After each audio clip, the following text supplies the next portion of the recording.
Hey everybody, and welcome to another Qweerty Gamers Q&A. My name is Chandler Poling. I'm the Vice President of Qweerty Gamers.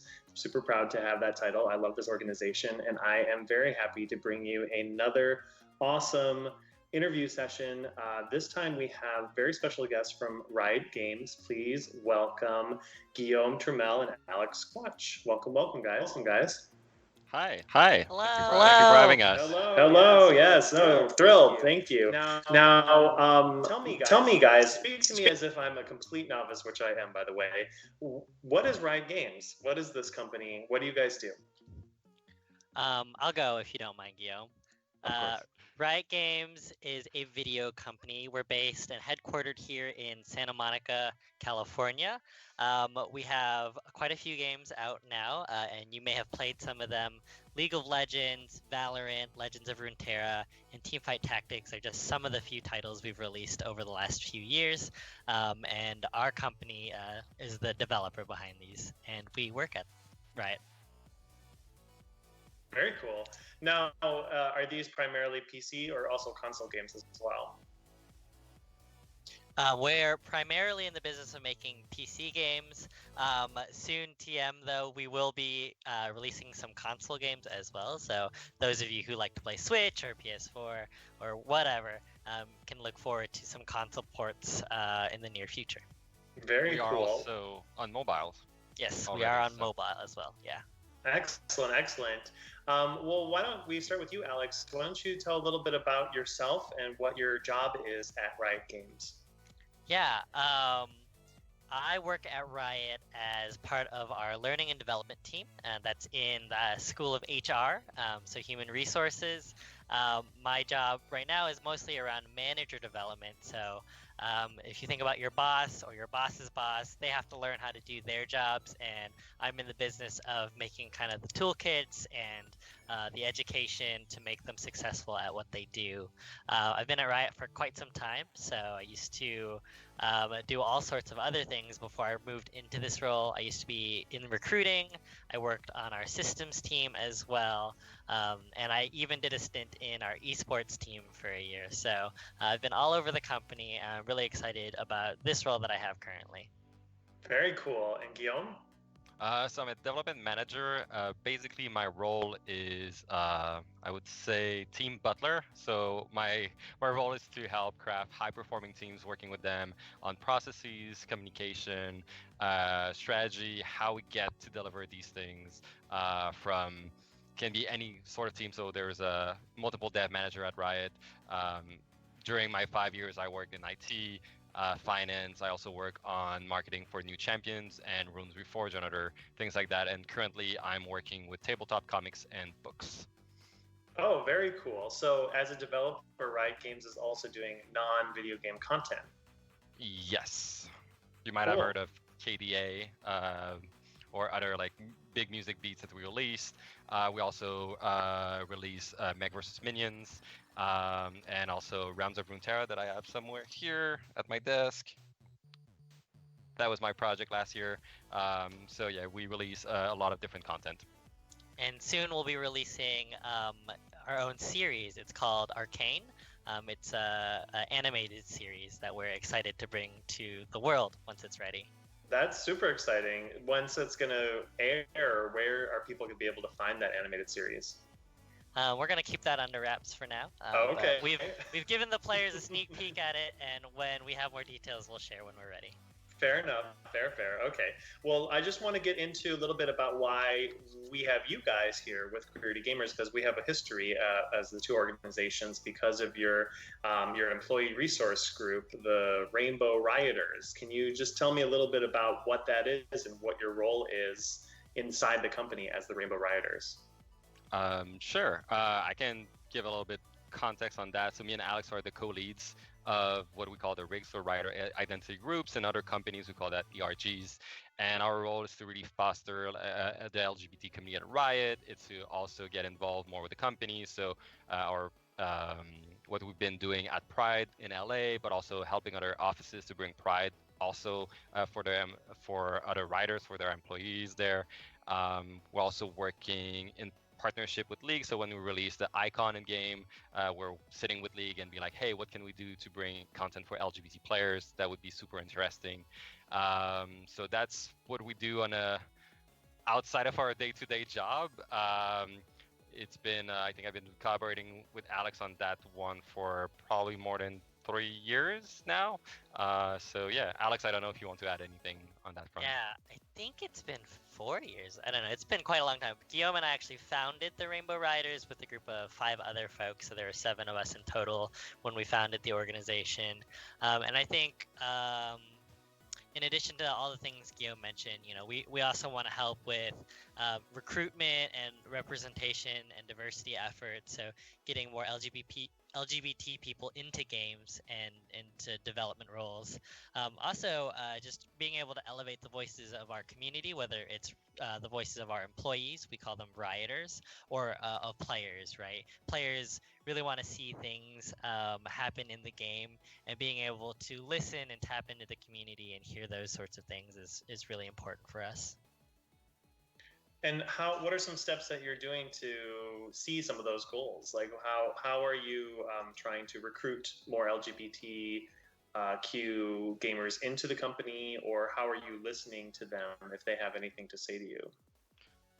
Well, Alex is really active on Twitter and he polls players all the time. And in terms of other activities we've done, we partner with Lesbian New Tech. We had 2 writers speaking there and making connection with the community there. Qweerty Amplified, we're looking for some entry-level jobs. And we work with the person that was recruiting with Qweerty Gamers to make sure that we're having diverse people applying. Also partnering with just having activities and demystifying like who Riot is. We had Qweerty on campus last year. I think 75 of Qweerty gamers came. We had games playing on campus. We have a big PC cafe, so we were playing games and chatting, and also like helping people figure out where they can fit in the video game industry. Sometimes it's just a cool discussion to have. So I had the chance to be born and raised in Montreal, where there's like 75 plus studios, so you always end up knowing someone in video games, so that was accessible, but it's not always not everyone has that chance. So just creating touch point and creating discussion usually just lead to people wanting to apply and joining the crew. Very cool. Why don't we talk about Montreal a little bit? Tell us about what the industry is like and what it was like coming from another country and kind of immigrating into America to work for Riot. It was a journey and it was interesting. So I was at Ubisoft Montreal for 4 years before joining Riot. And when I decided to make the move, first I wanted to experience Riot culture. I was seeing chat and Vice videos of Brendan and Mark and talking about what they wanted to build. And I was like, hey, I want to be part of this. I also wanted to see if I would succeed or fail outside of my own little bubble. I would say the most painful part was more the documentation, the paperwork, even getting like a cell phone or my electricity bill was more complicated than actually like finding my foot at Riot. People were really welcoming, and I still sometimes fumble in English because my first language is French, but it's always in good time. But that was mainly the experience. I think I've learned a lot about myself, and I think it made me a better dev manager because my work is really working with people and unlocking their full potential, and being able to have lived in 2 different countries and being able to adapt yourself to multiple culture kind of really helped me there. So I think I was coming for just like, oh, Riot will teach me on the job stuff, but I think the whole experience probably taught me more. What was one of your first jobs in the industry? Both of you, actually. I'm curious. So my first job at Ubisoft Montreal was after like an internship that became a job. It's often common in the industry that you start with an internship. It's really your way in. And I was in the back end IT of Ubisoft. So Windows patching for every 10,000 plus machine, and security patch and Outlook and email system and messaging system. So all the core tech, the non-sexy tech. That was what I was doing as a project manager. Yeah. My first job in the video game industry was at Riot. So Riot is my first video game company. I actually didn't work in games before coming to Riot, and my first gig at Riot was on a systems team, the HR systems team. So I worked with people data, people analytics, and information like your employee registry and your benefits and things like that. So also not the most glamorous or sexy job in the gig, but I learned so much from the experience. And like I mentioned before, I got to travel throughout the whole company and learn so many different things from so many different people. So it was really cool first gig and foray into video games. Yeah, well, often when you first start in any industry, you don't get the sexy gig right away. You have to work your way up. So did you intern into that position, or were you just hired on entry level? I was hired on entry level. I had worked in HR for my entire career prior to working at Riot. And so I was working at Target and in retail sectors, like I worked at Banana Republic and Walgreens, so pharmaceutical companies, a lot of retail businesses in an HR capacity. And I decided I didn't really like retail. It didn't speak to what I enjoyed. And at some point or another, I had stumbled on the Riot website and I was like, oh, yeah, video game companies totally have HR too. And so that spurred me to apply to Riot. And it was just like this light bulb moment for me that I could work somewhere fun and still apply the things that I had learned and the skills that I had grown.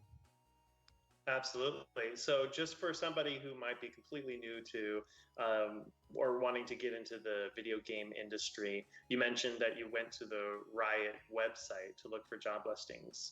Can you just give both of you just a little bit of background on how you actually look for jobs these days? And if somebody wants to start, where would they even begin? Yeah, I'll go first, and then you can give your. You're the HR person. So. Yeah.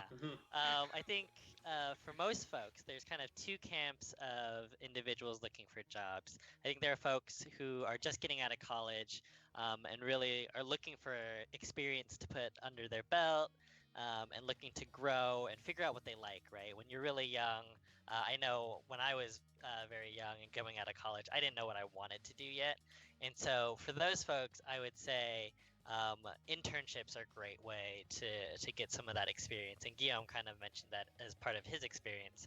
For games specifically, most companies have internship cycles that coincide with the school year. We're about to have our university programs open up applications as well. So we have a university program that runs with a cohort of interns across a multitude of majors and disciplines. And so that's often a great way to get your foot in the door.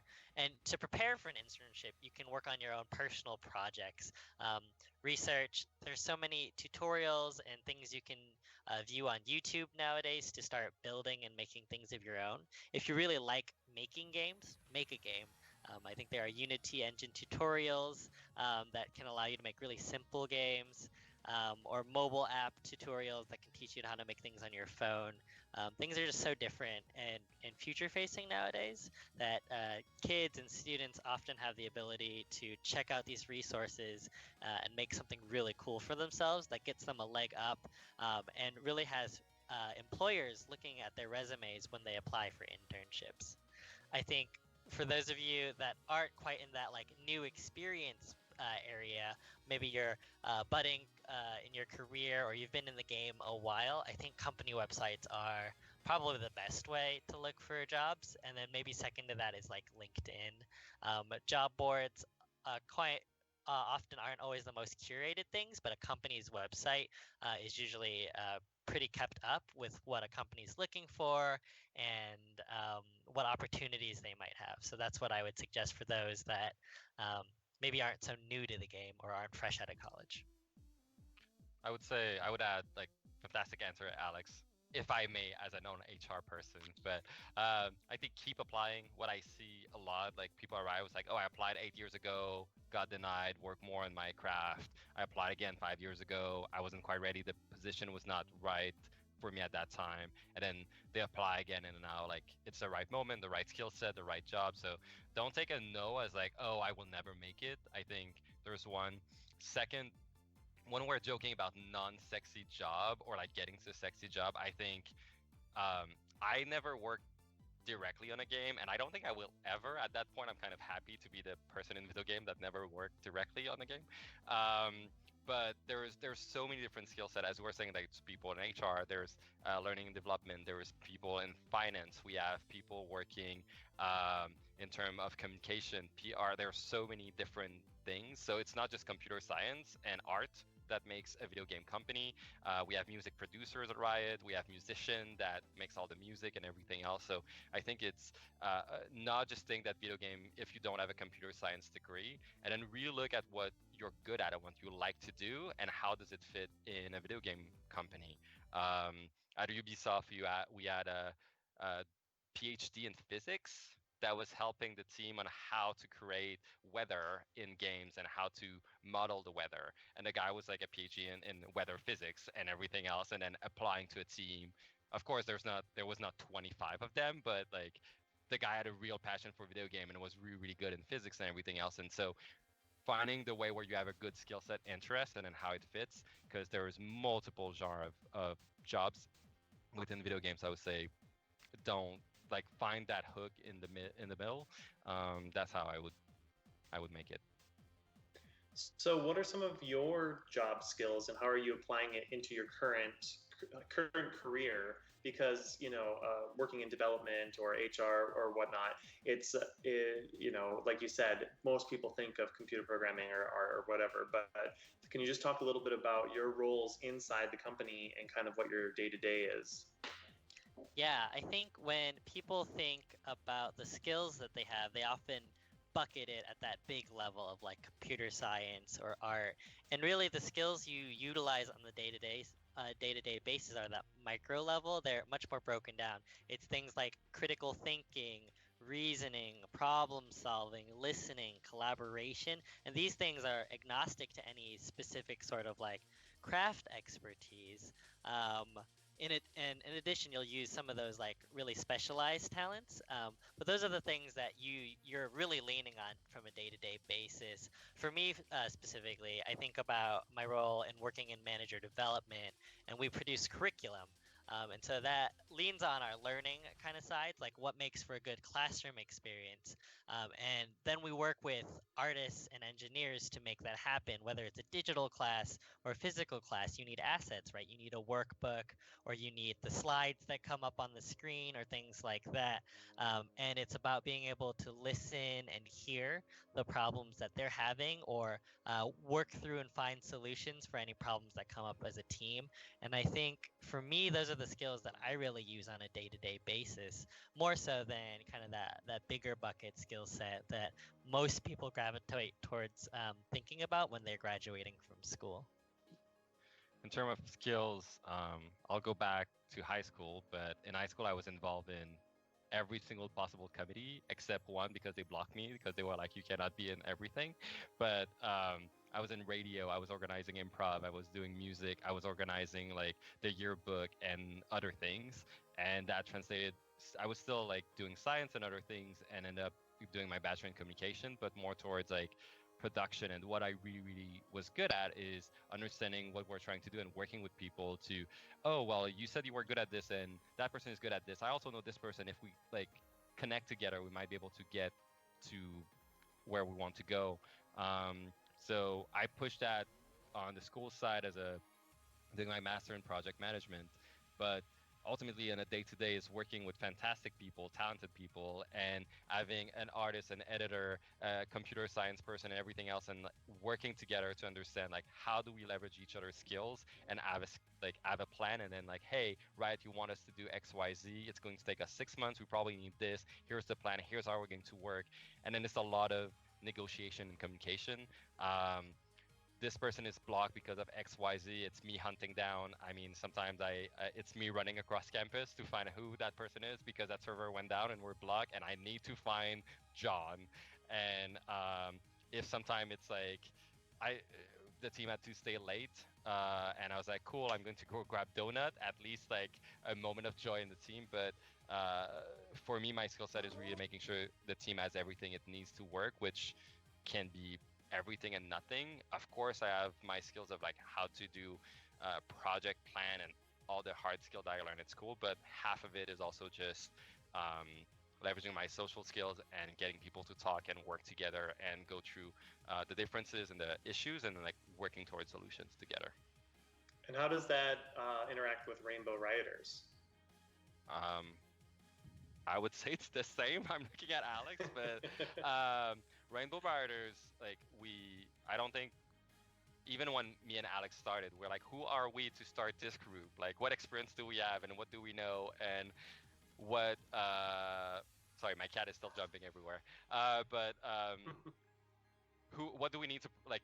What will we provide as this group? And starting to like, okay, well, what are we trying to do? What will we change? How do we think we can change it? And then starting to have a plan, and then talking to some people about our plan of like, hey, I think you can help us achieve this. This is what we're trying to do. It's having a lot of discussion. Sometimes it's bringing just personal knowledge. I know what it's like to be gay. Probably 90% of the population doesn't know. And sometimes having discussion of like, hey, doing these things will have this impact this way. And sometimes people are just like, that makes total sense. I just didn't think about it.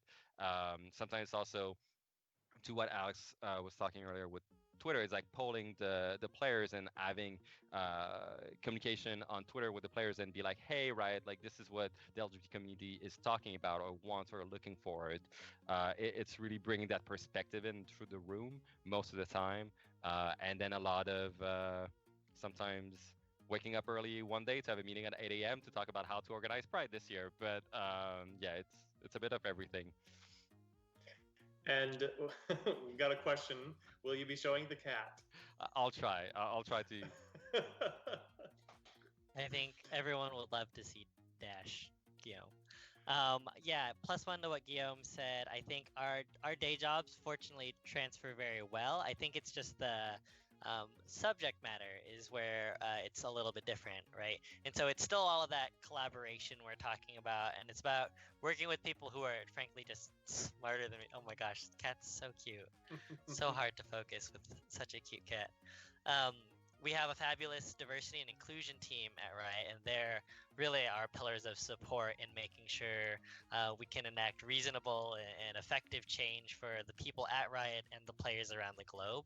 And so I think that's really what we do is we listen to a lot of voices because we're not experts, right? Ghiyom and I represent one niche of the LGBT population, right? We have lesbians and transgender individuals and asexual people and gender fluid people, and there's no way we would have all of the knowledge we would need to do the right thing for everybody. And so it's about working and getting support from the folks who do know those things or are able to get us in touch with those areas of the business. And we work intersectionally too. And we work with a fabulous group of our peers who are leading their other respective rigs. At Riot, there's Riot Noir, for example, who work for Black and African American individuals all over the company. So that's really what we do with our skill sets and how we bring them to Rainbow Rioters. So what's an example of something that you were able to enact as far as something you're proud of that you were able to accomplish within Riot because of Rainbow Rioters? I think for me, the icon, which might seem trivial because it's an icon, it started as a small project, but it was kind of like the foundation to a lot of discussion and other things. So the icon the first year was great, and then we added a trail the next year, and then this year we added 7 more, so to cover more identities within the realm. It led to a lot of discussion internally. It also led to just putting the icon in the game. Esports was like, oh, we have an icon in the game, let's upgrade our logo, Esports logo, during our broadcast during Pride. So it was kind of like this little drop in the ocean that had a lot of ripple effect. And now we just have more diverse content. We're working every day to make even more, but I think the icon was when the Rainbow Riders sat down and was like, okay, what can we put in game? Like, we're doing a lot of things outside of the game, but what can we do in game? And sitting down and looking at different options, bringing everyone's skills, analyzing the game, analyzing other games, and like we're like, okay, we need to have a solid pitch. And we got into a room. I think that was a really important moment, at least in my opinion, for me. Yeah, I think the icons for me are one of the most special things we've done in the game. I think outside of the game, I'm really proud of our first Pride Parade as a company. I remember there was a time when Ghiyom and I wanted to arrange to go out to Pride as part of the company, and there was a point in which the company wasn't sure about it yet. We weren't ready to invest the money. But the following year, when we had our first Pride, they really welcomed us. I mean, we had to do a lot of work, don't get me wrong. Putting on a parade is not all floats and balloons, but we were able to celebrate very openly, very publicly at the company, and recognize the value that LGBTQ individuals had for Riot. And it was really nice to see a lot of peers that I didn't know were queer come out, or having a lot of allies show their support. So I think that was something really, really special for us as a community and as a company. Yeah, when you like 50 is great. If we're 50, that's good. 100, that will be wild. And then there is 400 people that shows up, and you're like, holy guacamole. And 400 people back when there was about 2,000 people at Riot, that was like 20% of the company, which I think a lot of other groups would be jealous of, like having 20% of people waking up early on a Sunday morning, waiting in the sun to participate in a parade. So that was also like just a magical moment to have so much support. Yeah. Can you guys tell me about this icon? Because I'm not familiar with what that is and which game it appears in. Yeah, so the icon in the game League of Legends, which is our kind of first and flagship game, you have the ability to set an icon as kind of your avatar, or like just a marker of who you are, just show off a little bit of personality. And it debuted 2 or 3 years ago now, 3 years, I think. And it was a bunch of our in-game characters. We call them poros. They look like little clouds with faces on them, and it's a rainbow, 6 or 7 of the little clouds in the different colors of the rainbow. We've expanded the icons to now have 7 different versions, each representing different flags. So the Ace Poro icon, for instance, has black, purple, and a gray colored clouds there. So those are the icons. Very cool. For anybody that's watching, if you have questions for the guys, please put it in the chat group, and I will get them to them. Which makes me want to go to an early question that came in before we even started from Snowy from Discord. It says, "Where's my LV1 event map at?" Now, what does that mean, please? 1v1 event map. So once upon a time, long ago in League of Legends history, we had a map where you as a player could play 1v1, yourself versus just one opponent. Our game, League of Legends, is traditionally 5v5, which is 5 versus 5 opponents. And so there's a lot of excitement around being able to test off just your own personal skills against the skills of another. When we had it, there was a lot of buzz around it and a lot of folks played it. But what we found was meta quickly formed, and engagement for that game mode fell off rather quickly. And so we took it back to the shop and have ideated on it. Unfortunately, I don't work game side, and so I don't have the details to when or if it will return. So that is something you'd have to ask another developer at Riot, but at least I can give context and clarity around what the mode was. And what is the first game that you remember playing or that had a big impact on you? So the first game I played didn't have any impact on me. I mean, I just remember it was a skateboarder trying to grab coconut on like old Apple system. It was memorable for what it was, but I think the first game that was really like I really got into was Shining Force 1 and 2 on Sega. Like it's the game that I went back to rent all the time. I really wanted to get into. I really got into the characters. I was like developing more stories about it. Like really the universe really got me. And of course the Final Fantasy series, the Zelda on Super Nintendo, Zelda, yeah, and Bubble. fight me on this one, but Bubble Bubble is still Yes. in my top game that, yeah. For me, I have 5 siblings, and I am the fourth of 6 kids. So I have 3 older siblings. And growing up, we had a Super Nintendo, but my older siblings would play the Super Nintendo. They would play Mario, and I really wanted to play Mario, but my dad was like, "It's too violent to step on mushrooms." And so it wasn't until I was a little older and the N64 came out, and I was able to play Mario Kart because it supported up to 4 people, and we could, at least most of us could play without fighting for a controller. And so that was the first game I actually got to play, but I definitely really remember the Super Mario franchise as the first one that made me interested in gaming. I think from there, I played a lot of Nintendo titles. I remember playing Legend of Zelda, like Pokemon was really big for me back in the 90s. So a lot of just great games from that generation spurred my love for games and to pursue games as a career later on in life. Very cool. And if you guys could cosplay as any video game character, who would you want to cosplay as?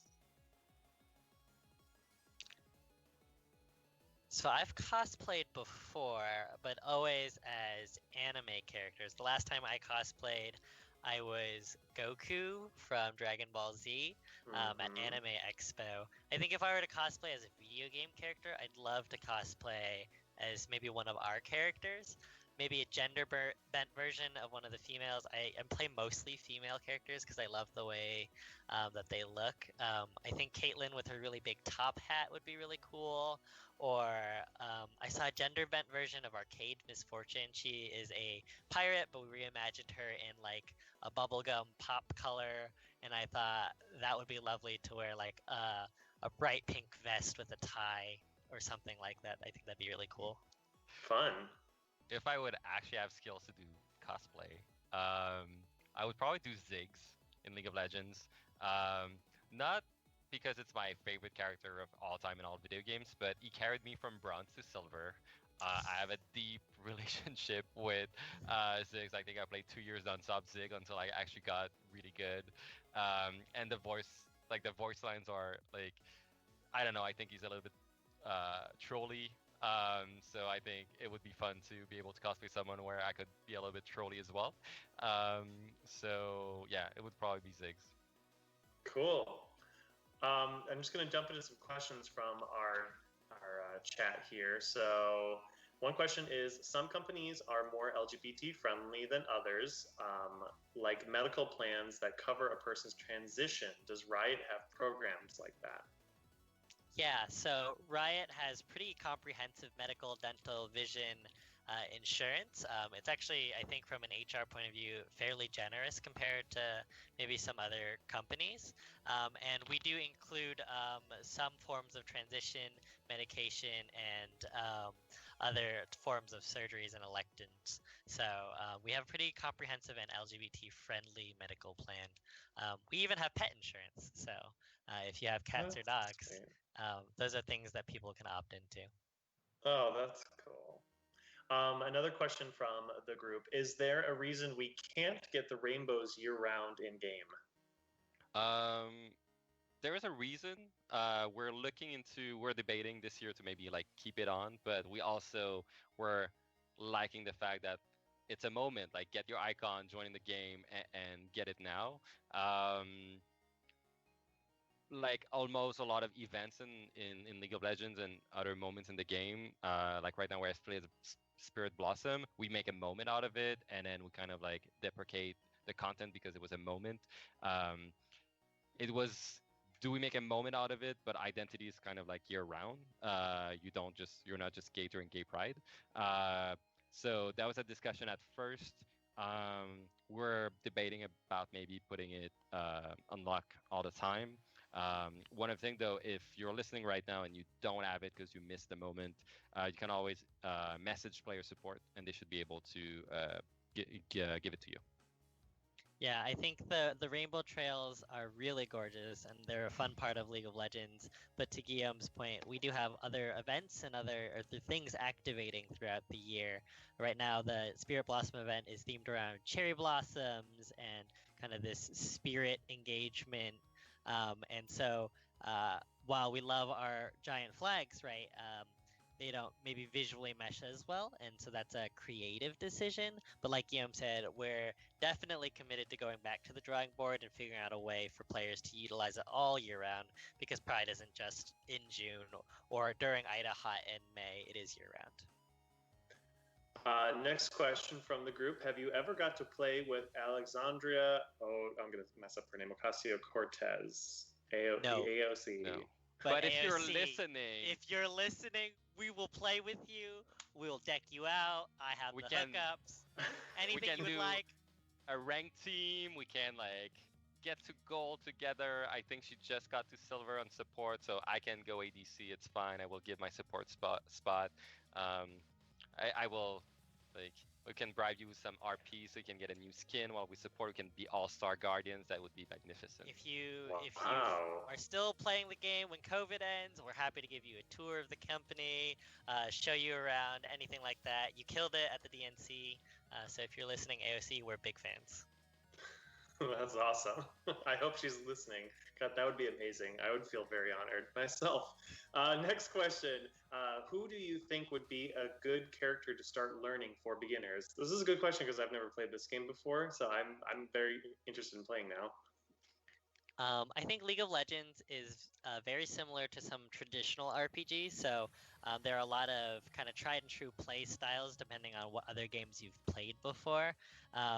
If you love kind of like range DPS like archers and bowmen, I think Ashe is a great character. She shoots her arrows from a distance and deals damage. If you're more of that like healer, white mage archetype, I think Sona is a great pick. She's very easy. There's no aiming involved with her abilities.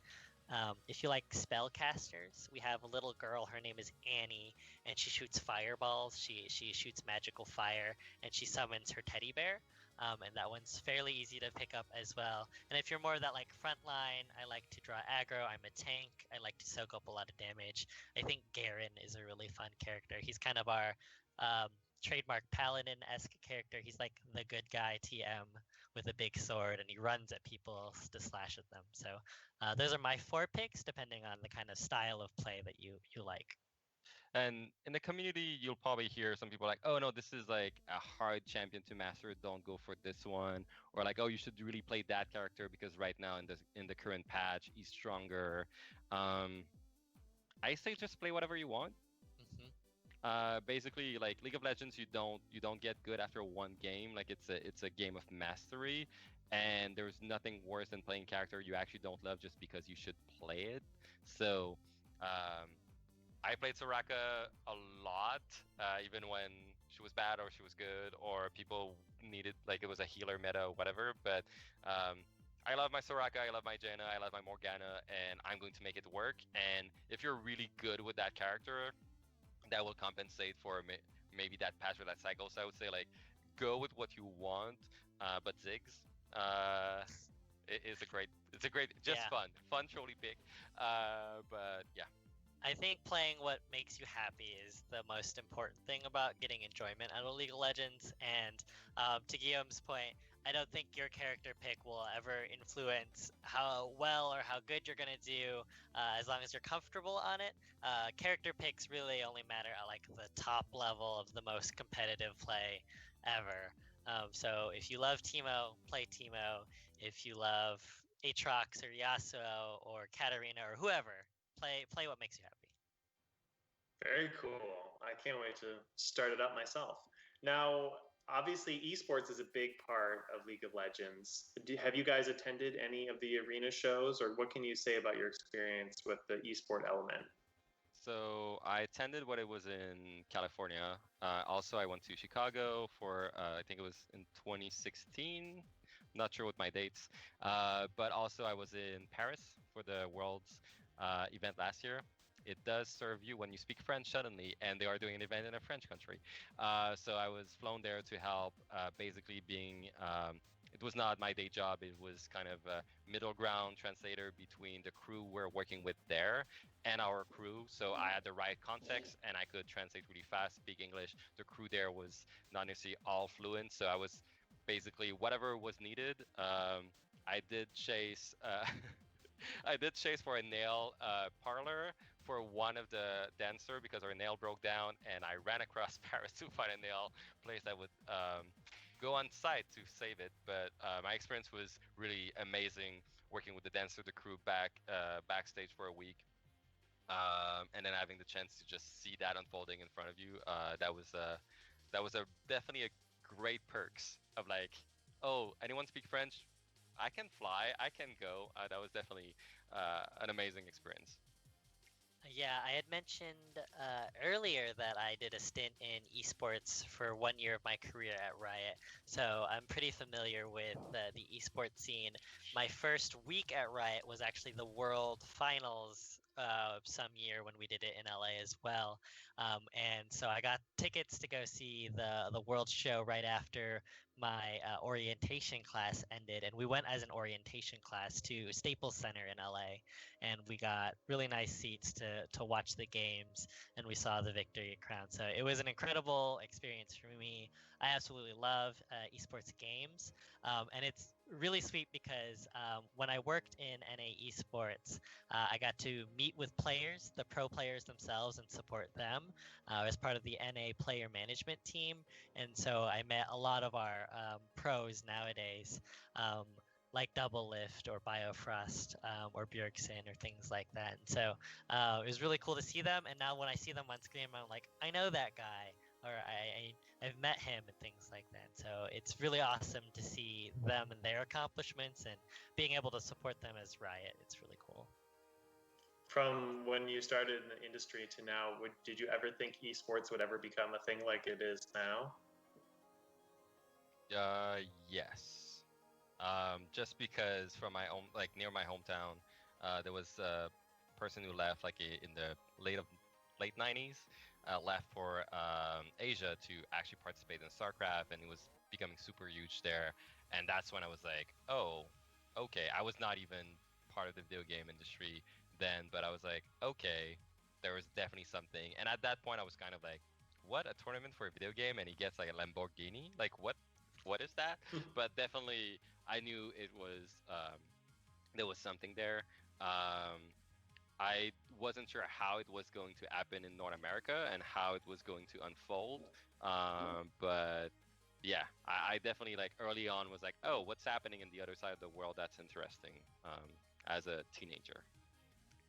I think for me, I always thought esports was going to be big like Major League Baseball or like national hockey, kind of big. You know, not quite NFL with the halftime show, but as we've been working around, my eyes have been really open to how big this could really be. Ghiyom mentioned like KDA, which is our own K-pop group. We have our own hip hop group and our own metal band, and all of them have topped different charts in various ways, right? And so even though we're a game company, we have #1 iTunes hits, and so I think that's the thing that took me by surprise when I first started working at Riot. But now that I've been at Riot for a while, nothing surprises me at this point because I think the future for esports and video games is so bright, and there's so much more left to do. Mm-hmm. Well, guys, thank you so much for joining me today. I really appreciate the conversation. I wanted to point out that we as Qweerty Gamers are going to do a raid after this is done. So we're going to raid a Sika if anybody wants to join us. And you can check us out on our social media channels at Qweerty Gamers on Twitter, Facebook, Instagram, all over the place. Guys, where can people find you if they want to interact with you or understand a bit more about what you do? Go ahead. Well, my handle is pretty much at Ghiyom everywhere, so it's pretty easy to find me. So Instagram or Twitter or Facebook or whatnot. LinkedIn, you can find me there too. I'm also in the Discord server of the Qweerty Gamers, so you can also find me there at Ghiyom. You can tag me in the League of Legends channel or anything else. I always like to answer questions. Maybe if there's 100 people at the same time, I might be slower than usual, but I really, really always like to answer questions. There's never no question off limit unless I'm like, oh, okay, this I cannot talk about that. But feel free to. There's no silly questions with me. So yeah, Twitter, Facebook, @Ghiyom, everything else. Yeah. Same like Ghiyom, I'm on Instagram, on Twitter, and my handle is QuachWatch, QuachWatch. If you want to ask me questions about Riot or about League of Legends or things like that, I'm much more quick to answer if you message me on Twitter. Comments to any posts I make or in my inbox, I'll check that much more frequently than I do Instagram. Instagram's just kind of where I look at pictures rather than do anything. Great, cool. Well, thanks again, guys. We really appreciate it, and hopefully we get to do another event sometime in the near future. Yes, Qweerty still is trying to beat the Riot team on a game of ARAM. So whenever you're ready for the next matchup, we'll have you. Absolutely. Thanks so much for having us. We really enjoyed being here. And talk with all of you soon.